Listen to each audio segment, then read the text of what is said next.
গণতান্ত্রিক উপায়ে বা সহিংস পদ্ধতিতে উৎখাত করার চেষ্টা হচ্ছে ইউনূস সরকারকে, এরকম আমি কোনো বৈঠক থেকে ইঙ্গিত পাইনি। মূলত কোথায় ভুলভ্রান্তি হয়েছিল এই শাসন ১৬ বছর শাসনকালে, সেটার একটা পর্যালোচনা করার চেষ্টা হয়েছে। এরা প্রকাশ্যে হয়তো কবে বলবেন আমি জানি না, কিন্তু ভুলভ্রান্তির কথা আলোচনা হয়েছে, হয়নি যে তা নয়, হয়েছে। কিন্তু সবটাই ভুলভ্রান্তির কারণেই ১৬ বছর পর সরকার পরিবর্তন হয়েছে, এটা তারা বিশ্বাস করেন। তারা বিশ্বাস করেন এর পেছনে একটা গভীর নীল নকশা ছিল, যেটাকে কখনো আলোচনার টেবিলে আনা হয় না। সেটা হচ্ছে, দাবিটা হচ্ছে কি, ২০১৪ আমি নিজে গিয়েছিলাম ইলেকশন কভার করতে। তখন আমি আওয়ামী লীগ ছাড়াও বিএনপি জামাতের সঙ্গে কথা বলেছি, তারা নির্বাচন বয়কট করলেন, কারণ যেহেতু কেয়ারটেকার সরকার হবে না। এই বৈঠকটি হয়েছে ১লা আগস্ট। ১লা আগস্ট মানে ১ আগস্টের প্রথম দিন, অর্থাৎ যে দিনটাকে সাধারণত আওয়ামী লীগ মনে করে বা বাংলা যখন ক্ষমতায় ছিল সেটাকে তারা চোখের মাস বলে বলে। এই বৈঠকে যে মূলত আওয়ামী লীগের প্রেসিডিয়াম সদস্য যারা, তারা যোগ দিয়েছিলেন। তবে আমি শুনেছি যে সকলেই শারীরিকভাবে যোগ দিতে পারেননি, কেউ কেউ হয়তো ভিডিও মাধ্যমে বা দূর থেকে ভিডিও কলের মাধ্যমে সংযুক্ত হয়েছিল। কিন্তু প্রথম বৈঠকটি সকলকে নিয়ে হয়নি। বৈঠকটি যে ৭ জন সম্ভবত উপস্থিত ছিলেন, মানে কেউ কেউ দিল্লিতে এসেছিলেন, তারা ছিলেন, যারা দিল্লিতে আসেননি তারা অন্যভাবে ছিলেন। কিন্তু এই প্রেসিডিয়াম সদস্য তো আরো অনেকে আছেন। ফলে আমি যেটা এটাও শুনেছি, এটাও ঠিক হয়েছে, উনি সম্ভবত আগামী সপ্তাহে আরো একটি বৈঠক করবেন, এখানে যারা উপস্থিত হননি তাদের সঙ্গে আবার তিনি বৈঠক করবেন। এই বৈঠকের উদ্দেশ্য এটাই যে ১ বছর হয়ে গেল, এবং যেটা যে নেতারা উপস্থিত ছিলেন তার মধ্যে একজনের কথাই আমি উল্লেখ করতে পারি। তিনি বলেছেন আমাকে যে ৯ মাসে বঙ্গবন্ধু দেশ স্বাধীন করেছিলেন, আর ১২ মাস হয়ে গেল আমরা পরাজিত হয়ে বাইরে পালিয়ে পালিয়ে বেড়াচ্ছি এবং কোনো আন্দোলনও গড়ে তুলতে পারিনি।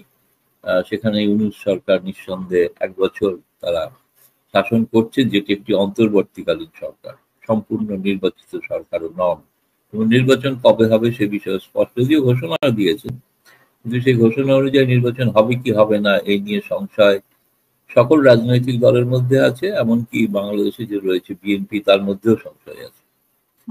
ফলে এখন আমি যেটা শুনেছি, আপনি যে মূল প্রশ্ন করেছেন কি বিষয়ে আলোচনা করছেন, আলোচনার কথা যদি বলেন তাহলে উনি সেই দিনই একটি প্রেস বিবৃতিও জারি করেছিলেন, যে বিবৃতিতে উনি বলেছিলেন যে আমি প্রধানমন্ত্রী পদ থেকে পদত্যাগ করে ভারতে চলে আসি, আমি এখনো পদত্যাগপত্র দিইনি। ফলে এটা যারা প্রচার করছেন ঠিক নয়। ২, একটি অগণতান্ত্রিক সরকার প্রতিষ্ঠিত হয়েছে, আমাদের উদ্দেশ্য হবে গণতান্ত্রিক উপায় এই সরকারটিকে পরিবর্তন করে গণতান্ত্রিক নির্বাচিত সরকার প্রতিষ্ঠা করা। ফলে সেই লক্ষ্যই স্ট্র্যাটেজি বা রণনীতি তৈরি হচ্ছে, এবং সেই রণনীতির অঙ্গ হিসেবে ধরুন অনেকে বাংলাদেশের বিভিন্ন কিছু গণমাধ্যমে প্রকাশিত হয়েছে, আমি দেখেছি যে অগণতান্ত্রিক উপায়ে বা সহিংস পদ্ধতিতে উৎখাত করার চেষ্টা হচ্ছে ইউনূস সরকারকে, এরকম আমি কোনো বৈঠক থেকে ইঙ্গিত পাইনি।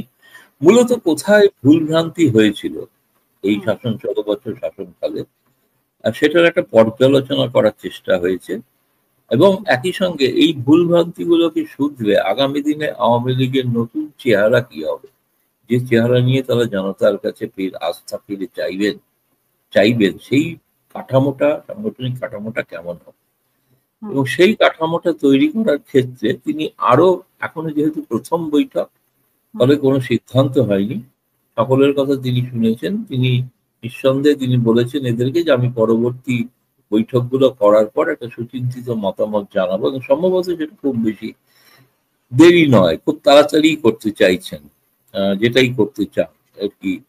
তবে আমি আপাতত এইটুকুই বলতে পারি যে এইটুকুই আলোচনা আমার কাছে, যেটুকু মানে আমি যে বৈঠকে যোগ দিয়েছিলেন তাদের কারো কাছ থেকে বা তাদের ঘনিষ্ঠ মহল থেকে বলতে পারেন যে এটা এইটুকুই জানতে পেরেছি আপাতত। দেখুন, আমি হচ্ছে যে সাংবাদিক হিসেবে তথ্যের ভিত্তিতে বলতে পারি, আগে তিনি কি করেছেন করেননি আমি জানি না, কারণ আমার যতদূর ধারণা তিনি পদত্যাগের কথা কখনো স্বীকার করেননি, কারণ তিনি তার পুত্র জয়ও বোধহয় বলেছিলেন যে তিনি পদত্যাগ করেননি। তা এখন উনি সে কথাটা আবার মনে করিয়ে দিলেন ১ বছর বাদে, সেটা এক। দ্বিতীয়ত হচ্ছে সেই কারণে তিনি ভারতে একজন প্রধানমন্ত্রী হিসেবে যে ধরনের সুযোগ সুবিধা পাওয়া যায় বিদেশি প্রধানমন্ত্রী, সেই একই ধরনের প্রোটোকলের মধ্যেই তিনি কিন্তু আছেন।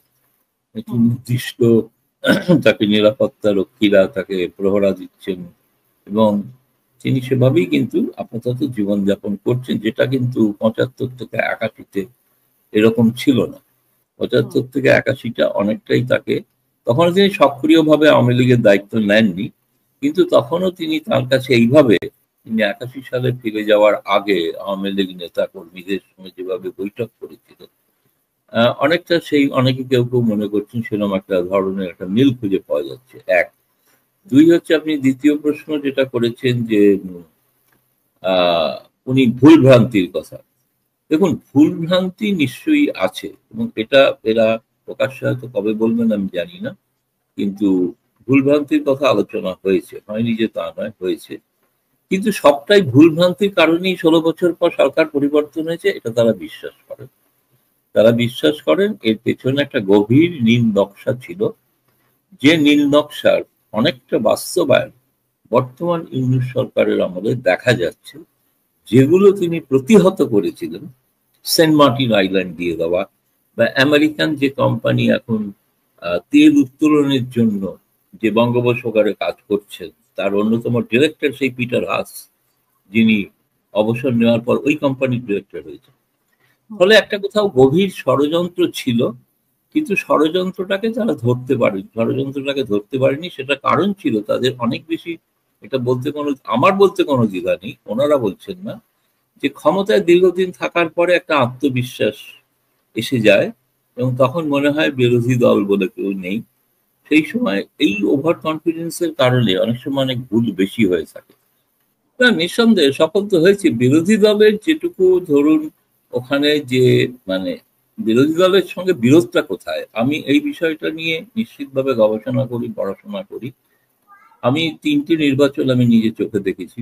আমি ২০০৮-এর নির্বাচনটা চোখে দেখিনি, সেটা আমি দূর থেকে দেখেছিলাম, যখন কেয়ারটেকার সরকারের অধীনে নির্বাচন হয়েছিল এবং যে নির্বাচনটাকে বলা হয়ে থাকে বাংলাদেশের সব থেকে বেশি নিরপেক্ষ, অবাধ, শান্তিপূর্ণ নির্বাচন, সেই নির্বাচনেতে শেখ হাসিনার দল নিরঙ্কুশ সংখ্যাগরিষ্ঠতা পেয়েছিল, বিএনপি সংখ্যাগরিষ্ঠতা পাননি।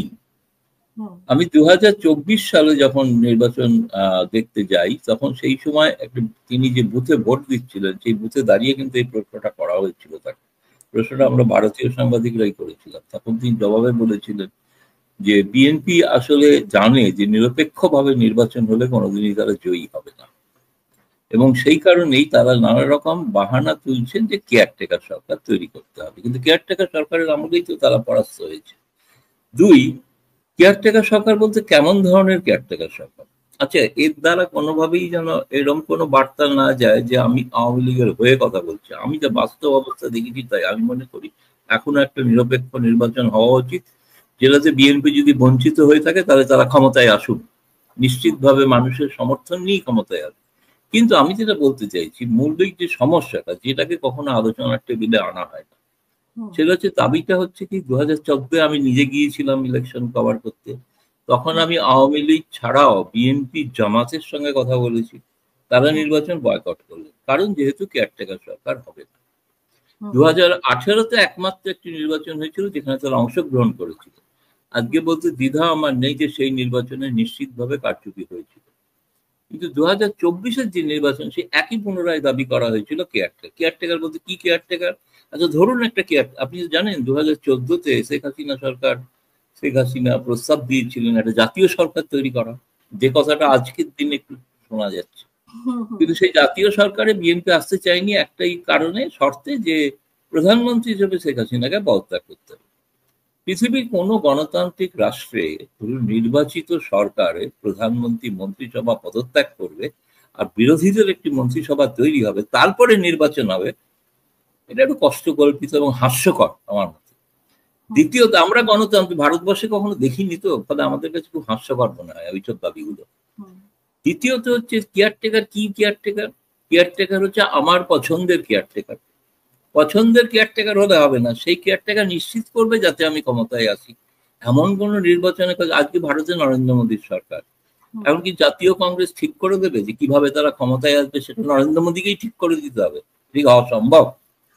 মানুষের ওপর যদি ভরসা থাকে, আপনাদের ওখানে নির্বাচনে কোথাওই কোনো দেশে নির্বাচনে কারচুপি হয় না তা নয়, আমাদের দেশেও হয়, সেরকম অভিযোগ উঠছে এখন বর্তমানে।